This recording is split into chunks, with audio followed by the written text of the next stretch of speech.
Good morning and welcome to Monday Inspo with Pastor Nina Obikudo. How are you doing this beautiful Monday morning?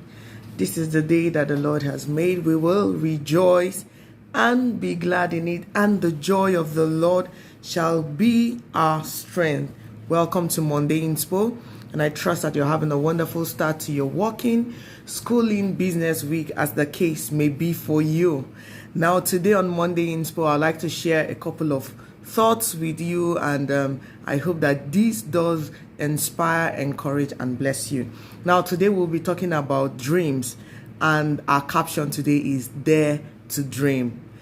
And let me begin by saying that I'm sure a lot of us, even very little children, are conversant with the popular I Have a Dream by Martin Luther King. My question to you as we start up on Monday Inspo will be, what is your own dream? Now, you know about Martin Luther King. You can recite his dream. And my question is, what is your own dream? Now, let's start with defining what a dream is. I know some people are saying, oh, I had a dream last night. We're not talking about that. That's an experience during our sleep. But for the purpose of Monday Inspo, we'll take this definition of a dream. To dream is to have a cherished aspiration, ambition, or ideal. To have a cherished aspiration, ambition, or ideal. Now, for the purpose of Monday Inspo, this will be our definition of a dream. So, what is your cherished aspiration?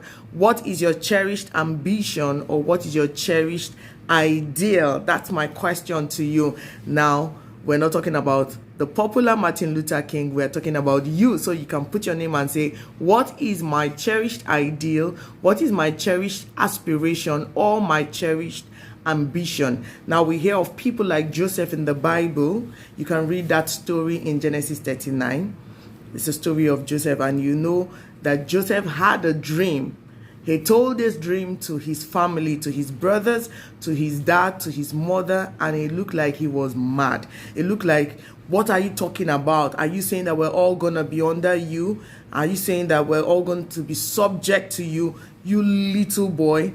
But you know, he kept this dream alive.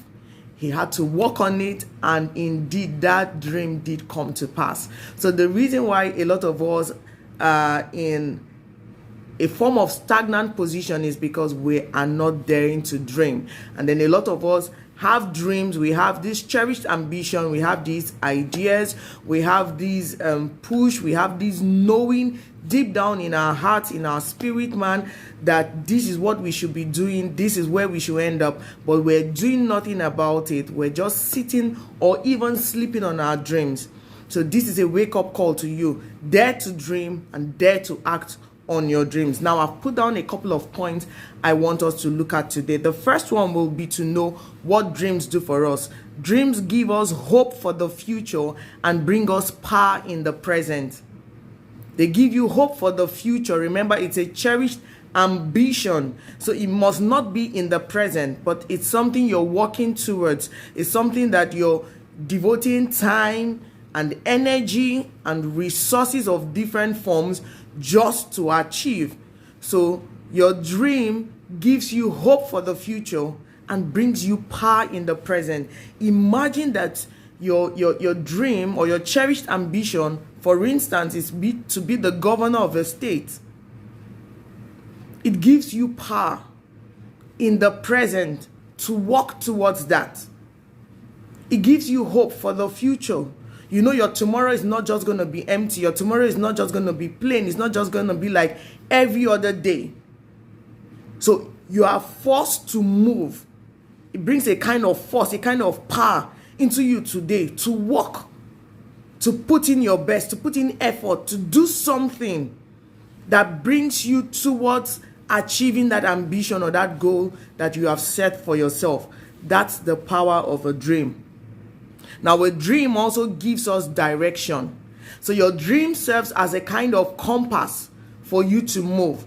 Now, imagine that you are going to the north, and then you take a road that leads to the south.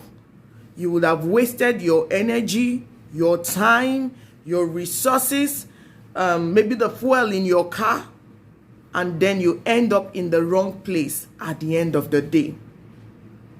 But when you have a dream, it serves as a compass. So it guides you aright to the right direction. It's like following your GPS or the Google map on your phone. It enables you not to waste your time or waste your resources or waste the potentials that are inside of you, because you know for sure where you're going. You know what this cherished ambition is, so you're not beating around the bush. If you're a student and you want to be a doctor, for instance, you will waste your time if all you're doing are art courses. You go to school and you're doing commerce, you're doing economics, you're doing social science courses, and you want to be a doctor. I wonder what kind of doctor you will be. But if you want to be a doctor, that is your cherished ambition. What that dream does, it sets you aright. So you know that I shouldn't be in the social sciences. I should be a full science student. I should be taking courses like chemistry, physics, biology, and all the other courses that align or that will enable me reach my destination of being a surgeon or a pediatrician or any specialist in the medical field. That's what your dream will do for you. The next thing is that your dream increases your potential and helps you discover the resources that you have within you. Your dream increases your potential and helps you discover the resources that are within you. Now, a lot of us claim to be limited because we don't have access to a lot of things outside our control. Now, my question to you is, what are you doing with the things that are within you? The abilities, the skills, the giftings, and all the things that God has embedded in your inside. Now, let me tell you, everybody that has, except you are not focused, except you are going for that ambition because of someone else, but really everyone who has a cherished ambition, who is working to be someone, if you look inside of you, you shouldn't struggle. Because the things that you tend towards, or the things that you like to do, or the big picture that you see is a resultant of all the things that God has put inside of you. So it's your inside calling out to be something. So first of all, you'll find that most of the things that you need are already within you. But the problem we have is we are looking for the things outside that can enable us. We're not tapping from the things inside of us, which are even more important. Now, if I'm going to help somebody and the person says, I need this is my vision, this is my plan, this is what I want to achieve, but the person is just waiting on me to supply some funds or to do this or give him some link or some contact, I may not be willing to help. But if that person says, this is my vision, this is what I'm already doing about it, with the little that I have. Now, I'm not talking about monetary terms. I'm not saying with the little finance. I'm saying with my ability, with my skill. This is what I'm doing in my own little corner. I may be very triggered to help that individual. Why? Because I'm not just hearing about the dream. I'm not just seeing the person dreaming. I'm seeing the person working on her dream or his dream.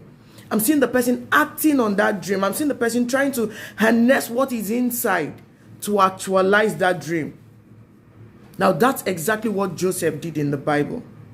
That's exactly what Jacob did in the Bible. And so many other people were dreamers.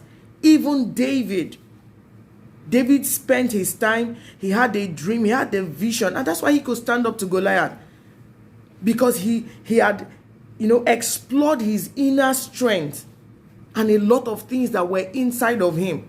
So even when help came from outside and they gave him all the armors, he said, look, I'm going to fail because I haven't proven these things. These things are strange to me. But there's something inside of me that enabled me defeat a lion. That enabled me tear down a bear with my bare hands. So I think I can come in that same might and in that same strength and handle this one. So that's what your dream does. It helps you tap into the resources that are inside of you and make good use of them. And then the next thing is that your dream will help you prioritize. Like I said, it will help you know what is key, what is pertinent for you to do at a given point in time. There's no point beating around the bush. You have a dream, you need to walk towards your dream. You need to make moves that, go in line with actualizing that dream. I always give us this instance. If you're going to Aba, you will never enter a bus that is going to Lagos. You will never. Because you will end up in Lagos, but your destination was Aba. So you should know what park to be at a given point in time. You cannot go to the park that has buses going to Lagos. You have to go to the park that has buses going to Aba. And then there's this funny story of a man who was at the airport and just gisting away with a friend. His flight was announced. He didn't get on the plane. And then after the time had passed, he now said to the friend, let me go and check if they're announcing our flight. So what flight are you going on? The guy said, no, I just saw somebody off to the airport. He has already gone. I'm actually going back home. Oh, wow. What a waste of time. His flight had left and he was stranded at the airport. This other man just saw somebody off to the airport. He was going back home. He had no business being with that kind of person. But he had all his time wasted, all his resources wasted, his appointment, I'm sure he must have missed it. Can you imagine? So your dream will help you prioritize. Know where to be at a given time. Know what to do at a given time. Know whose company to be in at a given time. And last but not the least, most of the time, your dream predicts your future. So you don't need a fortune teller to tell you what your future will be. You don't need to pay anyone to tell you what you will become tomorrow. There are a lot of people who are just looking for people to speak to them, people to speak into their lives, wasting their resources and telling people, if you can just tell me what I'll be tomorrow so I can start working towards it. No, look inside of you. What are the things that you find yourself happy to do? What are the things that you find easy for you to do? What are the things that bring tears to your heart when you look around and see that they are not going the way they should go? These are all pointers to the dreams that you can dream. These are all pointers to the things that can become your ideal or can become your cherished ambitions. They can be pointers to the purpose why God made you. And as we wrap up on Monday Inspo, I bring the question back to you. What is your dream? Will you dare to dream like Martin Luther King? Will your name be referenced someday to say, she had a dream, he had a dream, this was their dream, and finally it was actualized? Wake up, step up, dare to dream. And if you have a dream already, work on your dream and actualize it. And until I come your way again, stay safe, stay blessed, stay knowing that God does love you, and so do I. And remember to pray for Nigeria. God bless you. Have a blessed week ahead.